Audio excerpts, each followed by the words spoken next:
public, and having to do with ticket sales and scalping and all of the gouging that you have been reading about. That's gotten worse and worse with time.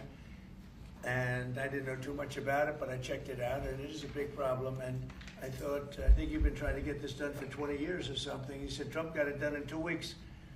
But we came up with a very serious EO, and I'm going to sign it now, and maybe I'll ask you, Will, to explain a little bit about it, please. Of course, sir. So this is an executive order, as you said, that deals with the ticket reselling business. For fans of live entertainment and for entertainers as well, the ticket reselling industry has become a huge issue. These people use bots and computer algorithms to buy up huge blocks of tickets and then jack up the price so that fans of live entertainers like Mr. Ritchie, I almost called him Mr. Rock, don't have access to concerts the way that they should. And when they do, it's at exorbitantly high prices. So what this executive order does, it charges the FTC and the Department of Justice with rigorously enforcing laws on the books in collaboration with state attorneys general that have power over consumer protection and other people who have the power to really crack down on this issue so that entertainers and fans won't be subject to these abusive and oftentimes illegal practices. Good. Thank you very much. Bob, you want to say something? Yeah, anybody it doesn't matter your politics. First off, thank you, Mr. President, because this has happened at lightning speed. I know you I want to make sure Alina Habba gets her credit too, because I know she worked very hard on this, but thank you for making this happen so quick. Anyone who's bought a concert ticket in the last decade, maybe 20 years, no matter what your politics are, knows that it's a conundrum. You buy a ticket for $100, by the time you check out, it's $170. You don't know what you're getting charged for, but more importantly, these bots. You know, they come in to get all the good tickets to your favorite shows you want to go to, and then they're relisted immediately for sometimes a 400 or 500% markup. And the artists don't see any of that money. And, you know, ultimately, I think this is a great first step. I would love down the road if there would be some legislation that we could actually put a cap on the resale of tickets. And I'm a capitalist and a deregulation guy, but they've tried this in some places in Europe, and it seems to be the only thing that's us as artists be able to get the tickets into the hands of the fans at the prices we set. I'll be the first one to say, and I know the president doesn't like when I say this, but I'm a little overpaid right now. It's kind of ridiculous. I would rather be, you know, a hero to working class people and have them be able to come attend my shows and give them a fair ticket price. I can't control that right now, so hopefully this is a step to really be able to make that happen. I know a lot of artists and a lot of fans who love concerts and music are going to be very appreciative of you taking this. And I think Bob is more interested in the fans and the people that are having to pay crazy prices than he is the artist. Maybe the artist a little bit, but the fans a lot. I've spoken to him over the years about it, and it's been it bothers him. It bothers a lot of other artists too. You see, the artists, and they go out with a $100 ticket and it sells for $2,000 the following night. And they seem to be able to sweep up the best locations too, which is pretty amazing. So they've only enforced that Bots Act one time, I believe. Yeah. A couple years ago in New York City, I think we got a couple $1 million fine, and that's the only time they've enforced that act. And who's the primary culprit? Who sells these tickets? It's the scalpers. It's these bots go in and they're automated, so you're. But is there a company involved? You might know. No. Well, there's reselling markets. Yeah. I think I know, Peter. But that's all right. Don't get them involved. Maybe what company do you think? Maybe they're more innocent than we think. Well, if you think of it, like if Ticketmaster sells a ticket, if you buy a ticket and go to a show, you're in a lot of ways their worst customer. Because they make another 17 whatever percentage every time that ticket resells. So they don't want to enforce the Bots Act necessarily, because they're making more money off it. The artists don't see any of that money, but that's not what I'm advocating for, is for me to make more money. I want the fans to have fair ticket prices, be able to go and enjoy more shows. I know people that they decide on a family vacation or going to their favorite concert once a year rather than, you know, my parents used to go see multiple shows when you could afford them back in their day. And I'd like to take my ticket prices lower, but if I set my ticket prices low, these bots immediately eat them up and they resell for hundreds of dollars more, and I'm just making these bad actors rich. Well, I think this is a big step to getting it stopped. Do you have something, Brian? Yeah, I do actually. I actually feel that the consumer is going to take the money that they've saved and actually buy merch, which you guys have a big percentage of, or do concessions, which you guys split with the venue on that as well. So I think their money we don't goes share first. concessions a lot. No? We try to, but they don't they don't want to share it in the beer prices and parking or any of that stuff. But the bottom line is there's money for everyone to be made. There's plenty of money to go around. You know, no one's going to really lose here. You know, Ticketmaster, if we can get a cap, they're going to lose some money. But I've already talked to the CEO, Michael, and he's given me his word. He's on board for it. I was talking to Jacoby with Papa Roach earlier, and by the way, he's a big fan of what you're doing, President Trump, digging into this whole scalping and the bots. A lot of musicians, you can say that, they're with Kid Rock, sir. Good. On I this, think so. without a doubt. A lot of people are. President Trump, would you ever wear a jacket like that? I don't know. I was thinking about doing it for tomorrow. We have a big event coming up, and I was thinking about doing it, but I'm not sure. So you recently bought a Tesla for White House staff I did. to use, but now there's all these domestic terrorists targeting Teslas. Are the staff scared to drive it? I don't think so. I haven't heard. They weren't complaining. I did buy one, and I let the staff use it. We have it parked conveniently, and one day we give it to Margot, one day we give it to Chamberlain, give it to Natalie, we give it to everybody around. Give it to Dan Scavino, but he's got so much money it doesn't matter. But they love the car, and it's a great car, and it's made here, and it's made in the country. He's got a tremendous plant now in Texas, and he has one in California. Does a lot of his work here, and he's been really unfairly treated, in my opinion. I drive one. And Yeah. there's this other story, I know it's hypothetical right now, but if you were allowed for some reason to run for a third term, is there a thought that the Democrats could try to run Barack Obama against you I'd love that. for his third term? Boy, I'd love that. That would be a good one. I'd like that.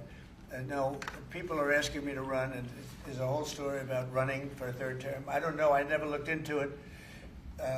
They do say there's a way you can do it, but I don't know about that. But I have not looked into it. I want to do a fantastic job. We have 4 years, just about, almost close to 4 years. Time is flying, but it's still close to 4 years, and we're getting a lot of credit for having done a great job in the first almost 100 days.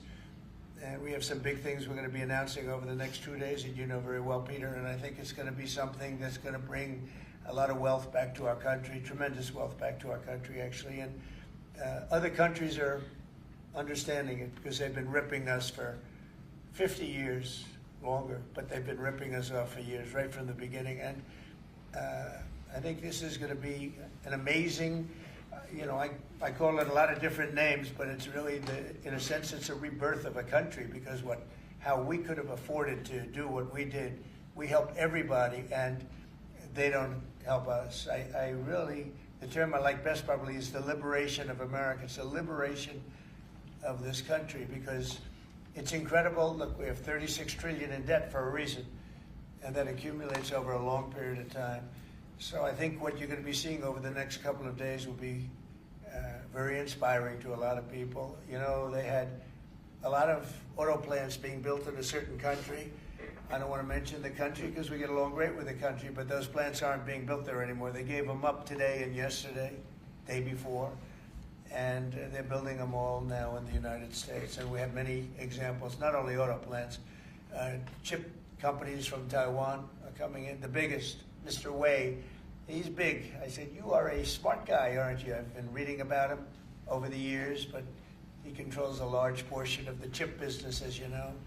You don't get smarter. They're going to be investing $200 or $300 billion. Apple's investing $500 billion. You know, they always built their places in China. Now he's building here. I think because of you speak to Tim Cook, because of the election, but maybe more importantly because of the tariffs. You know, he's got really an obligation to do it. But we have many, many companies that you haven't even heard of. But I think we'll be at $5 trillion very soon. And if you think about this, we've never been anywhere near that. I don't know if we've ever been at $1 trillion. What do you mean by that? We're 500. What do I mean by trillion? 5 trillion. What are you referring to, sir? I think that we're going to be at $5 trillion of investment. I think you're going to have investments very shortly. We're already 3.5, and we have commitments, verbal commitments for a lot more. And numbers like that have never been done in this country. And it's going to get harder. This is in 2 months. It's really in less than 2 months, because since we've really gone out with it. And we have other interesting things happening. But to me, the whole tariff situation, and essentially they've done that to us for many years.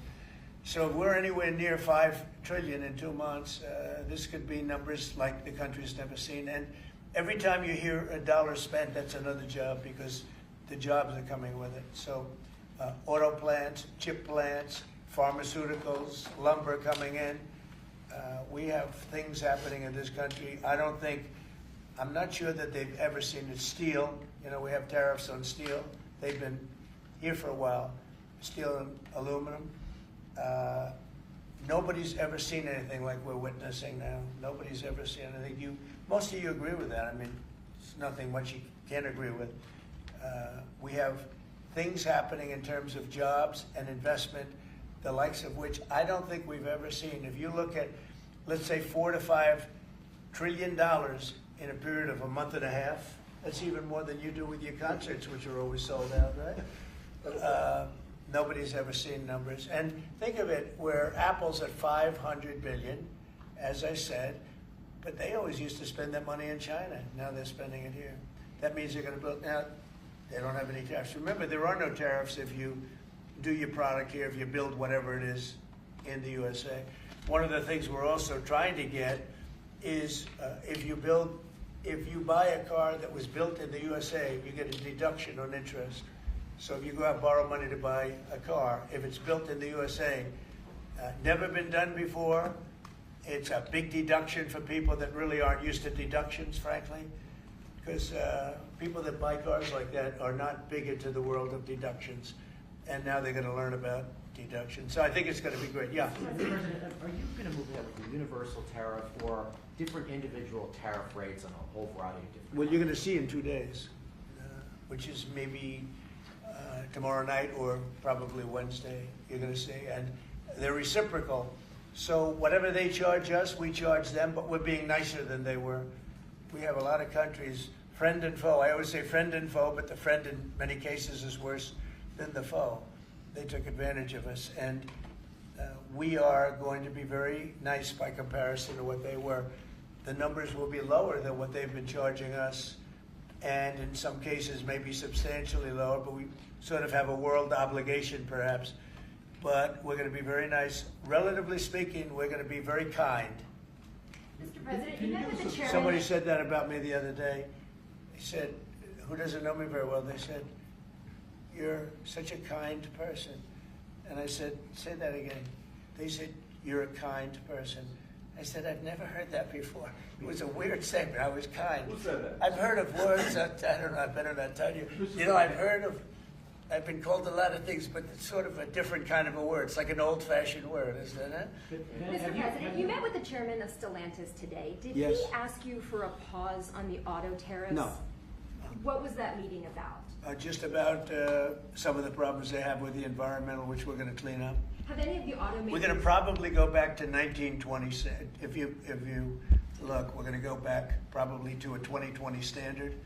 So we'll have 2020 standard, and that's just a few years ago. Oh, they're making it so difficult. All over the world they're making it. It doesn't mean a damn bit of difference either for the environment. It doesn't matter.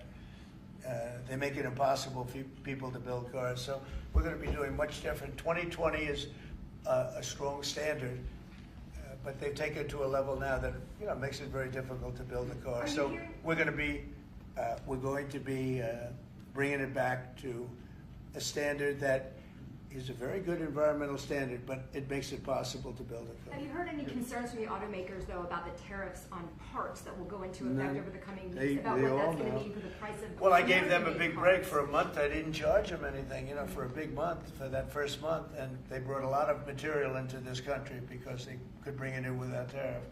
If you look at Canada and Mexico, they were driving hundreds of thousands of cars into the market because they avoid the tariffs by doing it before the tariffs go on, which would be Wednesday. And I saw some of your shows where cars are lined up for miles and miles. Some of them didn't have fenders on them. Some of them didn't have the roof on yet. They're driving it in brand new. They're driving it in because they want to avoid the tariffs. I let them have that. They sort of took advantage of it because, that wasn't part of the deal, but that's okay. Are there any They're countries- great American car companies, and so I gave them a little break on that. Yeah. Are there any countries that you're not targeting on Wednesday? Well, it depends. You know, I said it's reciprocal. Not everybody has made a fortune, but almost everybody has, but not everybody. And the ones that haven't, we're going to be very nice to them. And on a separate issue. Because that word reciprocal is very important. What they do to us, we do to them. Okay. Can I just ask you briefly on President Putin? You said over the weekend, or indicated over the weekend, some frustration with him. How serious are you about imposing oil sanctions on No, I Russian want oil? to see him make a deal so that we stop Russian soldiers and Ukrainian soldiers and other people from being killed. But mostly it's Russian and Ukrainian soldiers. They're losing at least 2,500 human beings, beautiful human beings, a week. And I want it to stop. And some people would say, why do you worry about Russian soldiers or Ukrainian soldiers? I worry because it's like, they're just like you people. They're like us. They're like all of us. And I seem to have an ability to do those things. And if I can do that, I think it's a very worthwhile thing to do. And I think we will. No, I want to make sure that he follows through, and I think he will. I don't want to go secondary tariffs on his oil, but I think, you know, it's something I would do if I thought he wasn't doing the job. I did it with Venezuela, secondary tariffs, and you know what happened? Every boat left the harbor. Did you see that? It was a beautiful thing to see. The whole harbor emptied out. My words weren't even finished, and I have these massive ships. They're actually taking the hoses and dumping them into there. They couldn't get out of there fast enough because they know I don't play games. So I think he's going to live up to what he told me, and I think he's going to fulfill his part of the deal. Now, then you have Zelensky, and hopefully he's going to live up. I see he's trying to renegotiate the rare earth. You know, we did something because, as you know, the Europeans get paid back the money that they gave, and we don't, because Biden is an incompetent president. And he should have asked for rare earth, or he should have asked for the loans to be guaranteed in some form. That's what Europe did. Europe is in for probably $100 billion, and we're in for $350 billion. So we're in for more than 3 times. And now you could make it a little bit less than that, but it doesn't matter, whatever the number. We're in for substantially more than Europe. We could be in for $350 billion. They have no idea because Biden wasn't a good bookkeeper except for himself. And what happens is we made a deal for rare earth. It was all done. And I heard through you, I haven't spoken to them yet, but through you I heard that they're now saying, well, I'll only do that deal if we get into NATO or something to that effect. Well, that was never, number one, discussed. Number two, I think it's going to be long before Putin, they said you're not going into NATO. And it could be, that's probably the reason the war started, actually. We're hours away from a very special election.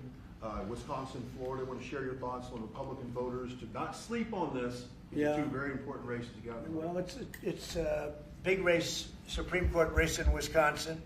It's taking place essentially as you know, it was early voting, so we'll see what happens. It's a big race. I love Wisconsin. We won Wisconsin. Republicans typically don't do very well in Wisconsin, but I did. I actually won it twice. I actually probably won it 3 times, to be exact. We played their side. Not probably. I won it 3 times. We had a rigged election the second time, but that's, you know, one of those things. We had to make this one too big to rig. Would you agree with that, Brian? Yes, Too big to rig? Yes, sir. So anyway, but yeah, there's a big race, and I hope you get out and vote for the Republican. The woman is a radical left lunatic, and let's see who wins. But the woman will be very bad, and you know, Wisconsin's a big state politically, and the Supreme Court has a lot to do with elections in Wisconsin. So if whoever it is that's running, including, you know, even Senate races, etc., but whoever it is in 4 years that runs, having Wisconsin is a very big, you know, we won it early and big, but winning Wisconsin's a big deal. So therefore, the Supreme Court choice is the one you're talking about right now. It's a big race. It's going to be announced fairly shortly. President Trump, on TikTok, big week of deadlines. You got Liberation Day and the TikTok deadline. Yeah, this we week. do, which I can extend if I want, but we have a lot of enthusiasm for TikTok, for buying it. I think TikTok is good. I used it I was a great TikTok guy, and we won by 36 points, the youth. You know, we won the youth, which Republicans don't do. Maybe it's because Kid Rock likes Trump, I don't know, but we won We won the youth by 36 points, and I attribute some of that to TikTok. Is the TikTok deal, the negotiations now, tied to a bigger tariff deal with China? No, but it could be. I mean, I've used tariffs for lots of different reasons, but I could see, 1 point in tariffs with China, a big country, would be probably worth more than all of TikTok, as valuable as TikTok is. It's big stuff. So there's a great example. That's a great question, actually. I'm a very flexible person. I could use that for that. Like, maybe I'll take a couple of points off if I get approvals for something. I haven't done it. Maybe I'll do it, maybe I won't. But it's a very good question. Peter, you're very good. Thank you. You'll love this one. Go ahead. It's not front page news, but I am just curious. What is your thought about Tiger Woods now becoming part of the broader Trump family? Well, I love Tiger, and I love Vanessa, and they had a great relationship. I happen to think the relationship with my son, I happen to think the relationship was hurt very badly by the witch hunt that went on, Russia, and all the crap that they put Don through, who knew nothing about it. But Vanessa and Don had a very good relationship. They have incredible children, 5 incredible children, all good athletes, all great students. They're like great. And they broke up, quite a while ago, and which was to me very sad because I think they're both great. Don and Vanessa, and Tiger actually called me a few months ago, and I have a very special, very good relationship with Tiger. I played golf with him a couple of times over the last month, and he's a fantastic guy and a fantastic athlete. And he told me about it, and I said, Tiger, that's good. That's good. I'm very happy for both. I just let them both be happy. Let them both be happy. They're both great. To follow up on China, China, South Korea, and Japan say they're going to work together in cooperation to respond to the tariffs that you're going to put into effect this week. Are you concerned that this move of the tariffs this week could push some of the United States' closest allies to work with China? No, I'm not worried about it. I'm not worried about it. Yeah. Mr. President, can I ask you I about think something? they have a chance of doing better, actually, with the tariffs. It can actually help them in a certain way. And I think a lot of them will drop their tariffs because, they've been unfairly tariffing the United States for years. And if you look at the European Union on cars, the European Union already dropped their tariff down to 2.5%. It was announced a couple of days ago, which is what which is a very small tariff. The United States charged very little. And I think I heard that India just a little while ago is going to be dropping its tariffs very substantially. And I said, why didn't somebody do this a long time ago? A lot of countries are going to be dropping their tariffs. About something that happened in France today, Mr. President. Marine Le Pen, the far-right leader, got convicted in court and is now banned from running for office for 5 years. Do you have a comment about That's that? a big deal. That's a very big deal. I know all about it, and a lot of people thought she wasn't going to be convicted of anything, and I don't know if it means conviction, but she was banned for running for 5 years, and she's the leading candidate. That sounds like this country. That sounds very much like this country. Okay, anybody else? You've been presented with a bunch of proposals for tariffs by your advisors that you're talking about that idea publicly. And who? That your advisors have presented ideas They to you do. about tariffs and what to do in the next few days. Have you settled Well, on you're any- going to see, I've settled, a long time ago. Yeah. But we talk about it. We talk about it a lot. We want to do what's right for the country and even the world. It affects the world, not just this country. This has been the piggy bank for the entire world. So it really does affect the world, and that's important to me also. Yeah.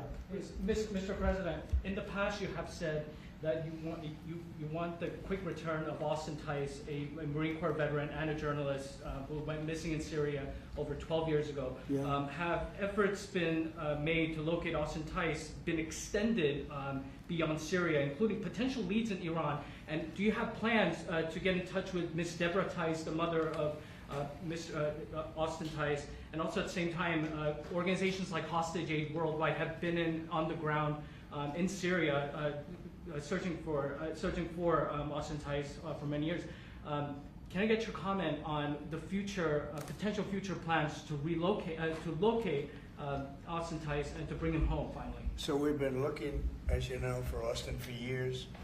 I don't know about Biden. I don't think Biden was looking for anything, but we were.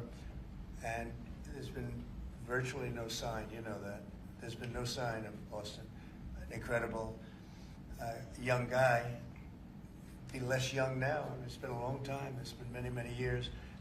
The mother is fantastic. She's a very committed mother that her whole life is to find her son, who was in Syria and just disappeared off the face of the earth. So, you know, a lot of bad things happen. But we're always, you know, we will never, until we find out something definitive, one way or the other, we'll never stop looking for him. But we have been, and the response, it's just a lot of dead ends.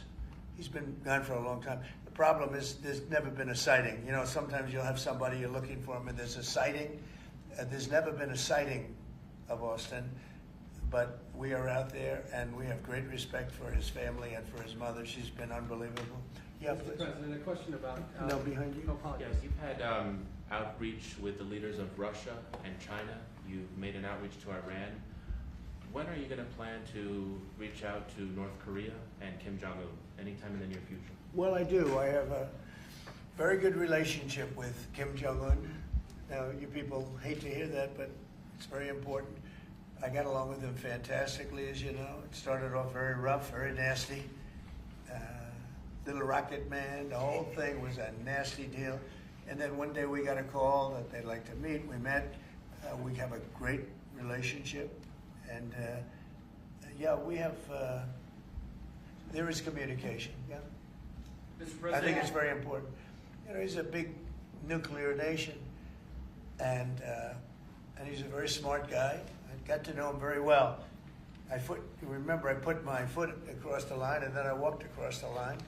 I don't know if Secret Service was thrilled with that. They actually wasn't. They were not too thrilled. But I have a very good relationship with him. Yeah, we'll probably do something at some point. Yeah, please. Jeff. Who's on your short list, Mr. President, to replace Elise Stefanik as U.S. Ambassador to the UN? So we have a lot of good people that want it. First of all, Elise is fantastic, and I just don't want to take chances with you guys saying, how is the election going? We have a congressional election that's a little bit close. I guess the one is in good shape, but the other one's a little bit close. But Randy Fine is a great guy. They're both good candidates. They're very good. But it's, you know, a little bit, we want to be careful. And Elise is very popular in her district, and so am I. We won by a lot of points, and so did she.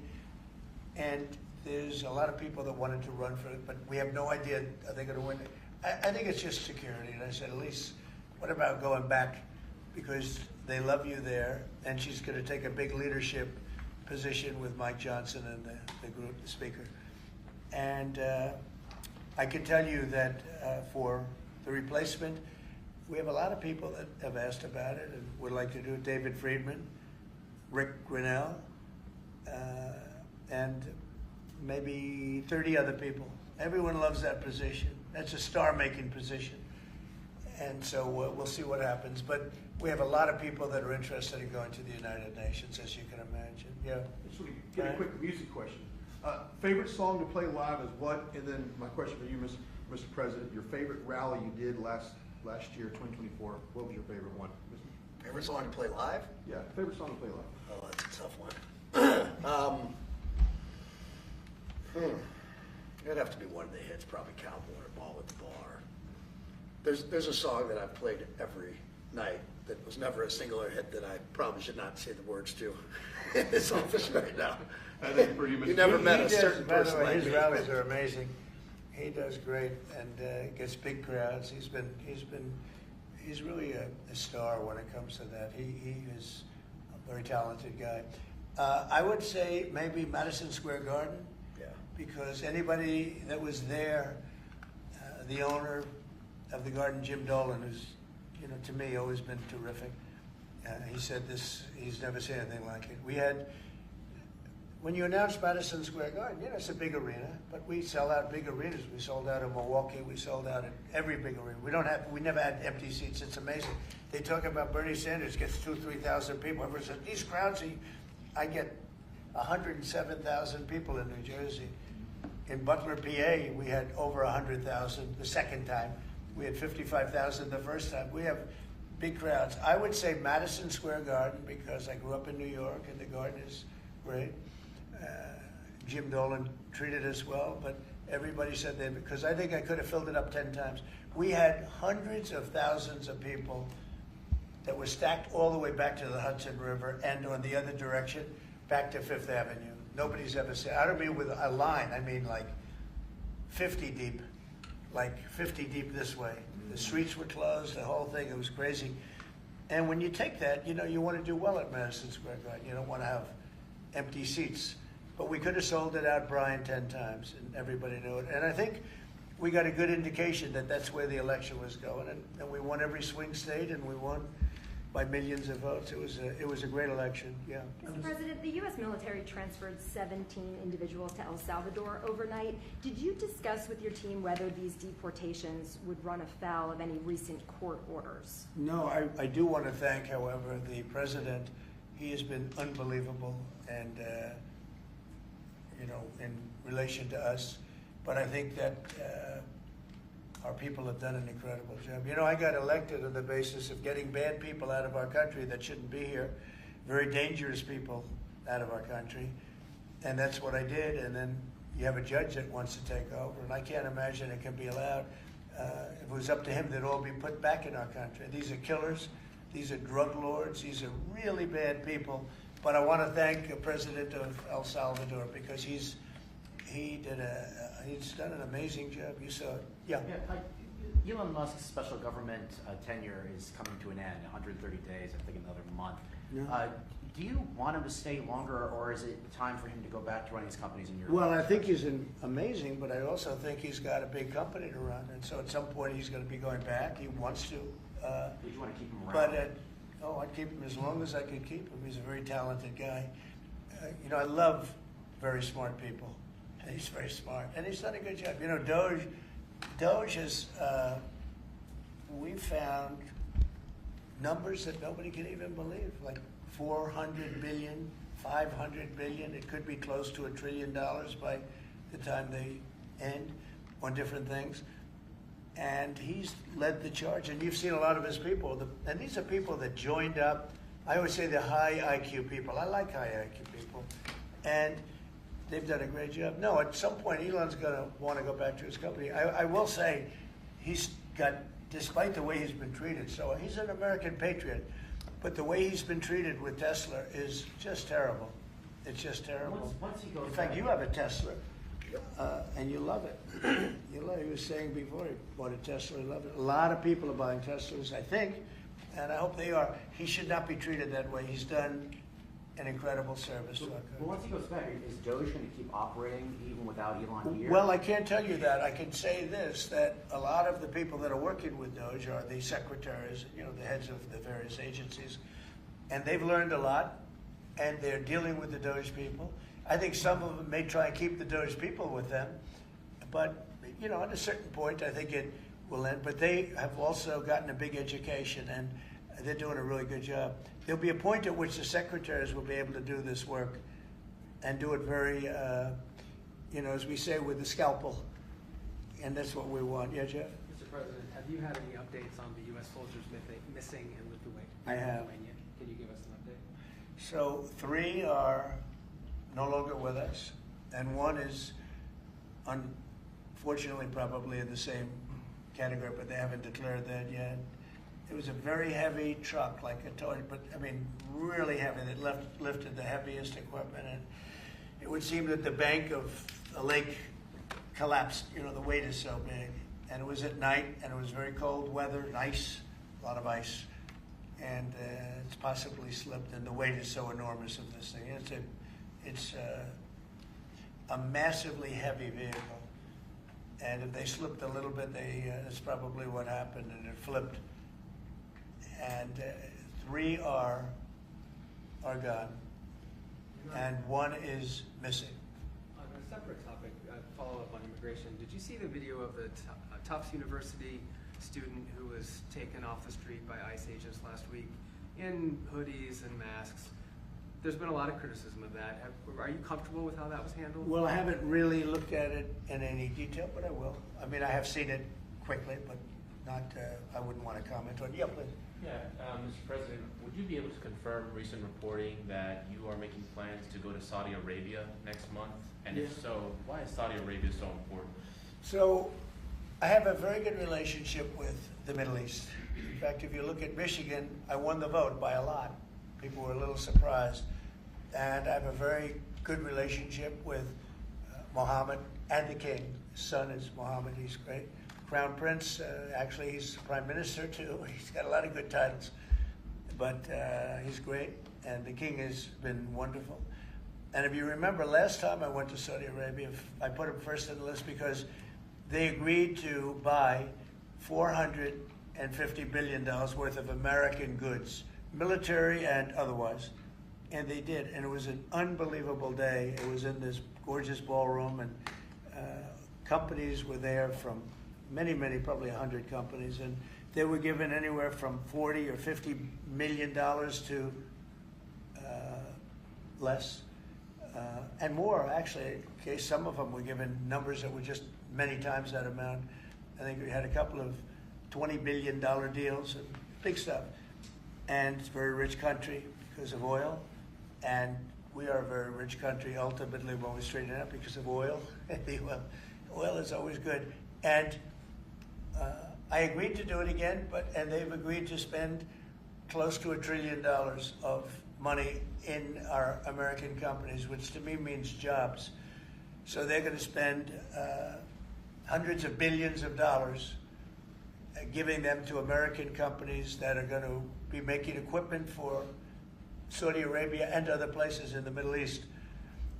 And for that, I think it's worth it. I did it last time, $450 billion, and the press was there. It was one of the most unique days I've ever seen, where companies would get up and you're getting $20 billion. The name of the company, the chairmen were all there, every chairman and top person in the company. You remember that, Peter? I don't know if you were there. You might be too young for that. I was on the Democratic campaign trail at the Oh, time, that so I was missed boring. This was a much better deal.